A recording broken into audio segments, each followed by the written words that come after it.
Two of your neighbouring counties, Pat, Tipperary and Clare. I think it was only 5 years ago, Tipperary were in a semi-final against Mayo in an All-Ireland semi-final. Now, like last week, down fighting relegation, it was a do-or-die situation against Leitrim. What's happened down there? Has Hurling just completely taken over? Well, like they've taken one or two players, all right, gone to the hurling. But I'd say at this very minute, they're probably in a stronger position than they were at the start of the year. They've gotten one or two lads back that they didn't have.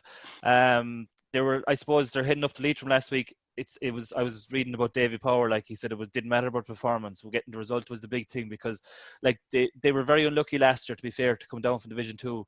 It was funny enough because themselves and Clare met the last day in Division 2, and it was winner take all, and it was an absolute classic of a game in Thurles.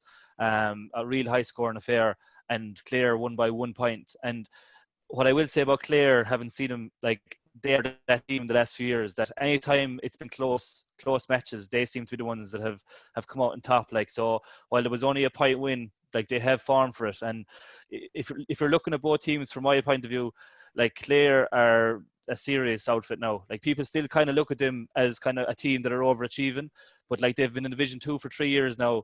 I watched their match against Armagh there on Sunday, and look, it was level with about 4 minutes left. And the reality was, if Clare had won that match, they were getting promoted to Division 1. Now, maybe that would have been a bit overachievement, but like that's the level that they're operating at now. They've got Gary Brennan back, who wasn't there at the start of the year, Jamie Malone, Aaron Fitz, Podge Collins is after leaving the hurling to play football.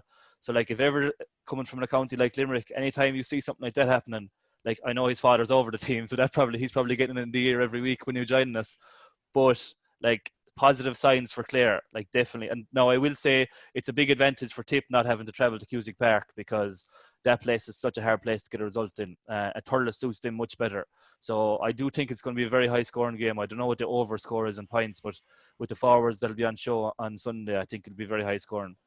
Like to come in there and, just to reference what Pat was saying there a few minutes ago, Donegal played Clare in a league game last year. Donegal were in Division 2 and I was at it, and just their top 4 or 5 players would walk on, I would say, 31 counties in Ireland, and they give Donegal huge trouble. And I know Michael will, remember they give Mayo huge trouble a couple of years ago in the qualifiers at home as well. And, Owen Cleary, Keelan Sexton, for me, Gary Brennan's in the top 3-4 midfielders in the country. Jamie Malone, they're probably missing. They're that between the top teams in that middle section. They're somewhere in between, and Tomas O'Shea used to always reference them as you had to put their foot on them because they will eventually gain momentum. And I know there's loads of strong clubs in West Clare, but I think those top 4 or 5 players they have are absolutely fantastic. The problem probably is, Ryan, they're